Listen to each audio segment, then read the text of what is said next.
அங்க போனா மறுபடியும் கூட்டமாகும், மறுபடியும் இறப்பாங்க அப்படிங்கிற பயத்தினால தான் போலன்ற மாரிலாம் சொல்றாங்க. பயந்த நீ எதுக்கு அப்புறம் அரசியல் கட்சி ஆரம்பிக்கிற? ஏன் அரசியலுக்கு வர? நீ பயம் உனக்கு பயம் இருக்குல்ல, கூட்டம் வரும்னு. நீ பெரிய பேரழகம் கிடையாது. அஜித்தை விட அழகனானே? எம்ஜிஆரா நீ? அவ்வளோ அழகனானே? ஒரு பிம்பத்தை ஏற்படுத்துகிற அவ்வளோதான். ஆஹா, நோ காம்ப்ரமைஸ். உங்க சைடுலயும் எங்க சைடுலயும். It's a GT promise. GT Holidays, South India's #1 travel brand. October 5ஆம் தேதி முதல் உங்கள் ஜெயச்சந்திரன் இப்பொழுது மிக பிரம்மாண்டமாக கீழ்கட்டளையில் உங்கள் தங்க நகையை அதிக விலைக்கு விற்கவும் மற்றும் அடகில் இருக்கும் தங்க நகையை மீட்டெடுத்து அதிக விலைக்கு விற்கவும் உடனே அணுகவும். Prime gold hub 9840551787. இந்த கூட்ட நெரிசல்ல 41 பேர் இறந்திருந்தாங்க. அவங்கள நேர்ல தாவேகா தலைவர் விஜய் அவர்கள் பார்க்கலன்னு இப்போ வரைக்குமே ஒரு விமர்சனம் இருந்துகிட்டு இருக்கு. ஆனால் கடந்த ஒரு 2-3 நாட்களாகவே விஜய் அவர்கள் அந்த குடும்பத்துக்கு கால் பண்ணி வீடியோ காலில் பேசுகிறதா ஒரு சில விஷயங்கள் போய்கிட்டு இருக்கு சார். அது ஒரு பொதுமக்களாக ஒரு மனிதாபிமானத்தையும் தாண்டி நீங்கள் அதை எப்படி பார்க்குறீங்க சார்? ஒரு அறவேக்கடுத்தனமாக இருக்கிறான் விஜய்.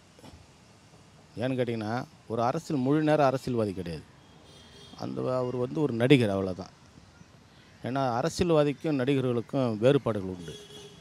ஏன்னா நீ ஒரு பொதுவெளியில் வரும்பொழுது ஒரு வரமுறை இருக்குது, நெறிமுறை இருக்குது. அதுக்கான ஒரு ஒரு ஒரு இன்ஃப்ராஸ்ட்ரக்சர்னு சொல்லுவாங்க இல்லையா, அதை வகுத்து கொடுக்குறதுன்னு ஒரு முறை இருக்குது. அது ஒரு துளி கூட கிடையாது. அப்படி இருக்கும்போது ஒரு அரசியல் தலைவர் எப்படி நடந்துக்கணும் என்ற அந்த விதிமுறையே இல்லாமல் இருக்கிற மனுஷனை போயிட்டு நம்பி வரானு பார்த்தியா, அவனு தான் முட்டாள். ஒரு நடிகனுடைய பின்னணியில் தான் இன்றைக்கி நாடே இருக்கிற சூழ்நிலையை உருவாக்குற மாதிரி இன்றைக்கி ஆயிடுச்சு. படித்த இளைஞனும் அப்படி தான் இருக்கான், படிக்காதவனும் அப்படி தான் இருக்கான். அவன் ஒரு நடிகன், அவ்வளோதான். அவனை பார்த்தானா பார்க்காம போனானா. சனிக்கிழமை சம்பளம் வாங்கிட்டு அவங்க வேலையை முடிச்சுட்டு போவாங்க. போகிற பார்க்கல பார்த்துட்டு போகலான்னு போன கூட்டம் தான் அது. ஒருத்தன் இறந்துட்டான். ஒரு அரசியல் தலைவனாக நீ இருக்கும்போது என்ன பண்ணியிருக்கணும்? முதல்ல ஓடி போய் அவனுக்கு உதவி செஞ்சுருக்கணும். ஒரு நாள் பார்க்குறது இப்போ இது இப்போ பேசுறதுக்கு மட்டும் எவன் பர்மிஷன் கொடுத்தான் அவனுக்கு? 9 to 10 அலைன்ஸ் பண்ணாங்க, உன்னால் வர முடியல. 11 to 12 சொன்னாங்க. நீ 11 to 12 கரூரில் இருக்கணும். கரூரை முடிச்சுட்டு 4 to 5 நாமக்கல்லில் இருக்கணும். 4 to 5 கரூரில் இருக்கணும். நீ 8:30 மணிக்கு தான் பனையூர்லேருந்தே கிளம்புற. நீ 9:30 மணிக்கு வர. அப்போ இந்த இடைப்பட்ட நேரத்தில் நீ எங்கே போயிருந்த? என்ன பண்ண? உனக்கு நீ 6 மணிக்கு அங்கே மீட்டிங் முடிஞ்சு 6 மணிக்கு தான் இங்கே நாமக்கல்லேருந்து கிளம்புற. அப்போ வர வழியில் போல் விஜய் இந்த ரூட்டாக தான் போகிறாரு, இப்படி போகிற பக்கத்தில் நம்ம பார்த்துட்டு போகலான்னு கும்பல் இருக்குது. அப்போ நீ லைட் ஆஃப் பண்ணிட்ட. அப்போ நீ நீ பார்த்துருந்தானா, உன்னை பார்த்துருந்தான், லைட் போட்டு பார்த்துருந்தானா அந்த கும்பல் அப்படியே போயிருக்கும். ஆனால் அந்த மாதிரி பார்க்கக்கூடாது, வெளியே கையெல்லாம் காட்டக்கூடாது அப்படின்ற மாதிரியான ரெஸ்ட்ரிக்ஷன்ஸும் இருக்குல்ல? யாருமே சொல்லியே, அப்போல்லாம் ஒன்றுமே கிடையாது. நீ கையை காட்டக்கூடாது, காலை கூட்டணும், உன் முகத்தை கூட தான் காட்ட. உன் முகம் பார்க்குற மாதிரி இருக்குது, நீ முகத்தை கூட தான் காட்டிருக்கூடாது. எது காட்டின? நீ நாமக்கல்லேருந்து வந்தியல்ல, அப்போயே ஒன்று பார்த்துருந்தானா அந்த கூட்டம் பாதி பேர் அப்படியே போயிருப்பான். காலையில் 8:30 மணிலேருந்து நிற்கிறான், நைட்டு 7 மணி வரலையும். குடிக்க தண்ணி இல்லை, சாப்பிட இல்லை, சின்ன குழந்தைங்க எல்லாம் பார்க்கணுன்ற ஆர்வத்தில் இருக்கிறாங்க. இப்போ உன்னுடைய நிர்வாகி என்ன பண்ணிருக்கான்? நீ ஒரு அரசியல் கட்சி உருவாக்குறதுக்கு முன்னாடி நீ என்ன பண்ணியிருக்கணும்? எல்லாமே வழக்கறிஞர்களை வச்சு மாணவர் அணி, மகளிர் அணி, இளைஞர் அணி, வழக்கறிஞர் அணி, விவசாய அணி, தொண்டர் அணி, இதெல்லாம் இந்த அணிகளை உருவாக்கி ஒரு பொதுக்கூட்டமோ ஒரு மாநாடு நடத்தும் போது அவங்க தான் ஒருங்கிணைக்கணும், அவங்க தான் வழிமுறைப்படுத்தணும். எதுவுமே இல்லாமல் பொத்தாம்பதில் கட்சி ஆரம்பிச்சிட்டேன் அப்படின்னு போய் நின்று இருக்கும்போது உன்னை பார்க்க வந்த கும்பலை நெரிச்சல் செத்துட்டான். பாதி பேர் மயங்கே செத்து போயிட்டான். அதுக்கு நீ கிட்டத்தட்ட நீ என்ன பண்ணணும்? உன்னுடைய நிர்வாகிகளாவது போய் பார்க்க வச்சுருக்கணும். அதுவும் பார்க்க விடல. நீ பயந்துக்கிட்டு விடையான்ட்ட.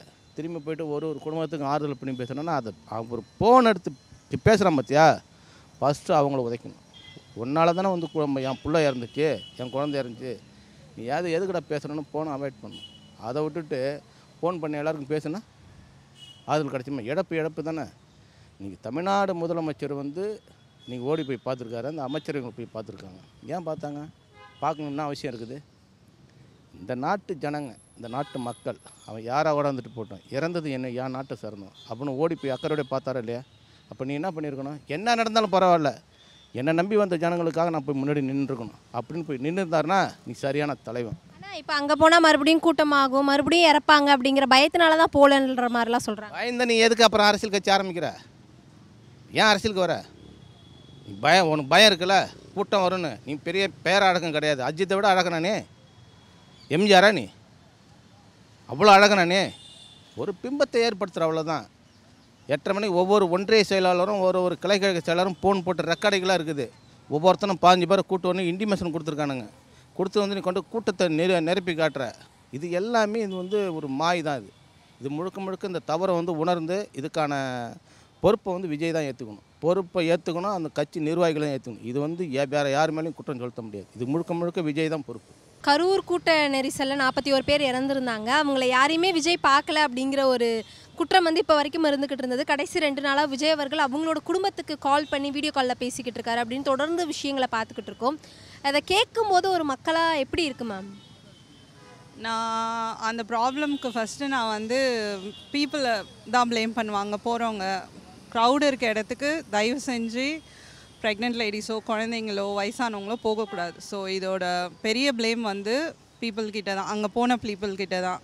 அண்ட் அகெயின் விஜய் ஏன் போய் பார்க்கலன்னா, திரும்பி ஹாஸ்பிட்டல் போயிட்டு திரும்பி ஒரு க்ரௌட் ஃபார்ம் பண்ணி அங்கே திரும்பி ஒரு இஷ்யூ ஆனால் திரும்பியும் அதுக்கும் விஜயை தான் சொல்லுவாங்க. அதை அவாய்ட் பண்ணுறது நல்லது தானே. திரும்பி அங்கே போனால் நாங்கள் விஜய்க்கு ப்ரொடெக்ஷன் கொடுக்கறதா இல்லை டயான அங்கே அஃபெக்ட் ஆன பீப்புள் ப்ரொடெக்ஷன் கொடுக்கறதான்னு சொல்லிட்டு அங்கே ஒரு இஷ்யூ ஆக்கி அகெயின் அதுக்கும் விஜய் மேலே தான் ப்ளேம் பண்ணுவாங்க. So what he did was 100% right for me, என்னோட பாயிண்ட் ஆஃப் வியூவில். And I feel very bad for the people who died there. So இப்போது வீடியோ காலில் விஜய் அவர்கள் பேசும்போது எல்லாரும் என்ன கேட்குறாங்கன்னா, அது என்ன வீடியோ காலில் பேசுகிறாரு, நேரில் போய் பார்க்க மாட்டாரா, அவருக்கு வந்து மக்கள் மேலே வந்து இது கிடையாது, அவருக்கு கேரிங் கிடையாது, அவருக்கு அவ்வளோ மக்கள் முக்கியம்னா போய் பார்த்துருக்கணும்ல, அவர்லாம் எப்படி முதலமைச்சராக முடியும், 2026 என்ன பண்ணிட முடியுன்ற கேள்வியும் வருதுல்ல மேம் தொடர்ந்து? கண்டிப்பாக பார்க்க தான் போகிறாங்க. ஸோ அது நடக்க தான் போகுது. ஸோ அதுக்கான இனிஷியல் ஸ்டெப்பாக தான் அவங்க வீடியோ கால் பேசுகிறாங்க. 26 கண்டிப்பாக ஒரு சேஞ்ச் வேணும். நான் விஜய்க்குன்னு சப்போர்ட் பண்ணல, ஒரு சேஞ்ச் வேணும். இப்போ எல்லாம் எதுவுமே சரியில்லை. So we need a change. ஆமாம், விஜய் வந்து ஒரு நடிகர், நல்ல நடிகர், சின்ன குழந்தையிலேருந்து நடிகராக இருக்கார். அவர் வந்து அவருக்கு ஆர்வம்னா நாம் ஏன் தமிழ்நாடை கேப்சர் பண்ணக்கூடாது, நம்மளும் ஏன் முதலமைச்சராக இருக்கக்கூடாது, ஒரு ஆர்வம் எல்லாத்துக்கும் இருக்க நேச்சராக இருக்கிறது தான், இல்லைன்னு சொல்லலை. ஆனால் எல்லாம் மக்களுடைய என்ன நினைக்கிறப்ப நானே என்ன சொல்லுவேன், நான் சின்ன குழந்தையிலேருந்து பார்க்குற விஜயை, அவர் ஒரு நல்ல ஒரு ஸ்டேஜ் வரைக்கும் ஒரு 10 வருஷம் 15 வருஷம் நல்ல கொள்கைகளை பரப்பி அப்படி எடுத்து வந்தால், இவர் திடீர்னு வந்தோடனே அது எல்லாம் மக்கள் எடுத்து போய் இளைஞர்களே விரும்புவாங்க, இல்லைன்னு இல்லை. ஆனால் முதியோர்கள் அவ்வளோவா விரும்புறதில்ல. ஏன்னாக்கா அந்த மெர்ச்சுவாலிட்டி இல்லை. இப்போ அது பக்கத்தில் உள்ள நீங்கள் பேசிக்கிருந்தீங்க, நான் கேட்டுட்டு தான் இருந்தேன். அந்த மெர்ச்சுவாலிட்டி, ஏன்னா விஜயகாந்த் மாதிரிலாம் வர முடியாது, எம்ஜிஆர் மாதிரிலாம் வர முடியாது. அவங்களுடைய கொள்கை வேறு, அவங்களுடைய எய்ம் வேறு. அதே மாதிரி விஜய் வந்து அந்தளவுக்கு வர்றதுக்கு கஷ்டம். ஒவ்வொருத்தவங்களுக்குன்னு ஒரு ஒப்பீனியன் இருக்கும் சார். நம்ம பார்க்குற பார்வையிலேருந்து நமக்கு பிடிச்சவங்க இவங்க இதை பண்ணுவாங்கன்ற ஒரு நம்பிக்கை ஏதாவது ஒரு இடத்துல தந்திருப்பாங்க. நிறைய மாசு இருக்குல்ல இல்லை, ஆனால் ஓட்டு போடுவாங்கன்னு அவ்வளோ மாசு வந்து அத்தனை பேர் ஓட்டு போடுவாங்கன்றது யாருக்கும் தெரியாது. அது எலெக்ஷன் வந்தால் தான் தெரியும். அது அவருக்கு மேலே பெரிய ஜாம்பவான்லாம் இருக்காங்க, நிறைய ஆள் இருக்காங்க. அதனால் நான் அவர் என்ன சொல்கிறேன்னா, அவர் நிற்கட்டும், வந்தால் தான் ஒரு வாட்டி 2 வாட்டி ஜெயிச்சா தோற்று வந்தால் தான் அடுத்ததுக்கு பண்ண முடியும். இப்போ இறந்தவங்களுடைய வீடுகளுக்கு போய் விஜய் பார்க்கல அப்படின்னு ஒரு குற்றச்சாட்டு இருக்குல்ல சார்? இல்லையே, அது ஒன்றும் தப்பு இல்லையே. அவர்னால தான் ஆனான்றது, அதனால தான் இறந்தாருன்னு சொல்லவே முடியாது யாராலையும். அது நிறைய பேசுகிறாங்க, அது யாருக்கு தெரியும் தெரியாது. அவரால் தான் இறந்தார். அவர் விஜயை பார்க்கணுமா எல்லோரும் ஆர்வம் தான் வருவாங்க, பார்ப்பாங்க. அதுக்காக அவர் வந்து அந்த டயத்தில் ஏதோ ஆம்புலன்ஸ் போனதுனால தலைன்னு விழுந்துருச்சுன்னு நேற்றுக்குள்ளே பார்த்தேன், ஒரு நேற்றுக்குள்ளே பார்த்தேன் யூடியூப்பில் போட்டிருந்தாங்க.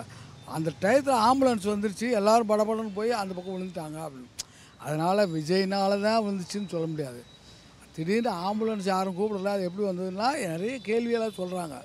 இவங்க அவங்கள சொல்ல, அவங்க இவங்கள சொல்ல, இந்த மாதிரி மாற்றி ஒருத்தர் சொல்லிக்கிட்டு இருக்காங்க. அதனால் இன்னும் ஜஸ்டிஃபைட் பண்ண முடியாது யாருனால, விஜய்னாலையா இல்லை வேறு கட்சிக்காரங்களாலையான்னு.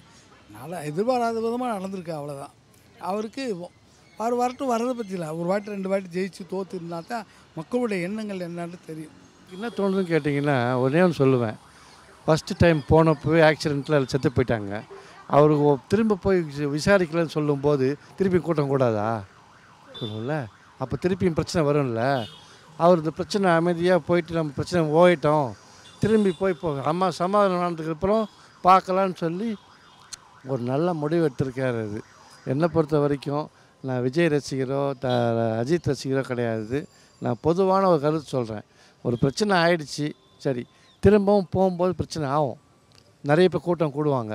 பொதுவாகவே பார்த்திங்கன்னா நம்ம உள்ள மக்கள் இந்த நடிகர்களுக்கு மேலே உள்ள மோகம். எப்படி சொன்னால், எந்த நடிகரை பார்க்கும்போதும் நம்ம போய் அவங்க கூட இருந்து ஃபோட்டோ பிடிச்சிக்கலாமா, அவங்க கூட இருந்து ஒரு வார்த்தை பேசலாமா அப்படின்னு சொல்லி தான் ஒரு எண்ணம் வரும் எல்லாருக்குமே.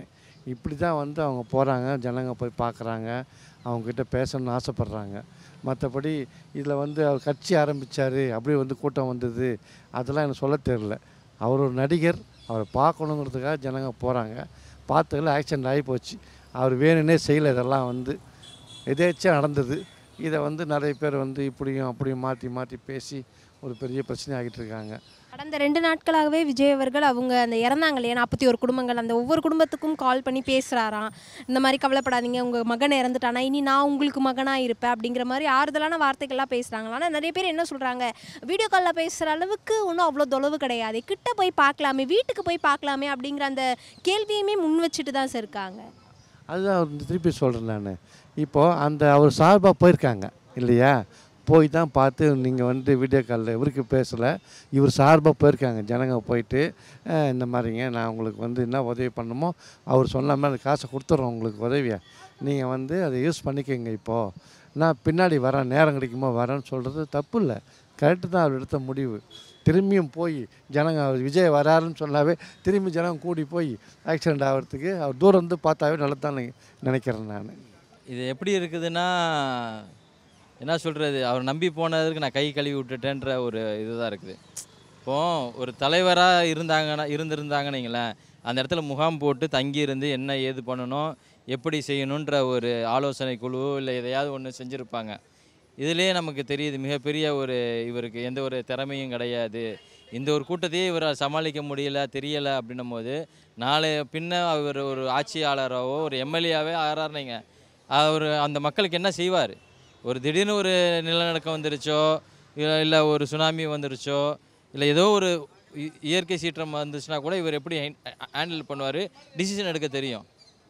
எதுவுமே தெரியாத ஒரு மனுஷனாக தான் இப்போ இருக்கிறாரு. இதில் வந்து இவர் வீடியோ காலில் தான் பேசுகிறாரு. இதெல்லாம் வந்து ரொம்ப தவறான ஒன்று. வீடியோ காலில் பேசுகிறவங்ககிட்டையும் இப்போ ஒரு மகன் இல்லை அப்படின்னா, நீங்கள் கவலைப்படாதீங்க ஐயா, நான் வந்து உங்களுக்கு ஒரு மகனாக இருந்து உங்கள் குடும்பத்தை பார்த்துக்கிறேன் அப்படின்னு நல்லபடியாக தானே சொல்கிறாரு. இதில் என்ன தவறு? நல்லபடியாக ஏங்க நடிக்க தெரிஞ்சவனுக்கு நடிக்க தாங்க தெரியும், ஆத்மார்த்தமாக செய்கிறவனுக்கு தான் அது தெரியும், புரியுதுங்களா? இப்போ ஒரு பசியில் இருந்தவனுக்கு தான் அந்த பசியோட உணர்வு என்னன்றது தெரியும். விளங்குதா உங்களுக்கு? நான் சொல்கிற விஷயம் உங்களுக்கு விளங்கணும்.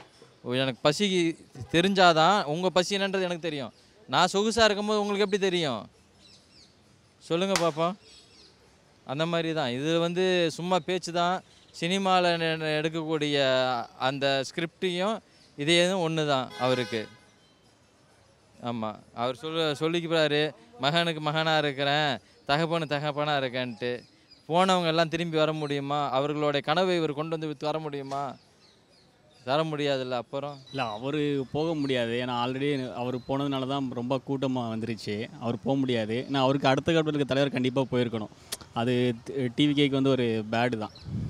அது மாதிரி அவங்க சொன்ன டைமுக்கு போயிருந்தால் அவங்க 12 மணிக்கு அவங்க ட்விட்டரில் வந்து அவங்க 12 மணிக்கு நான் வந்து அங்கே வந்துடுவேன் அப்படின்ட்டு போட்டிருக்காங்க.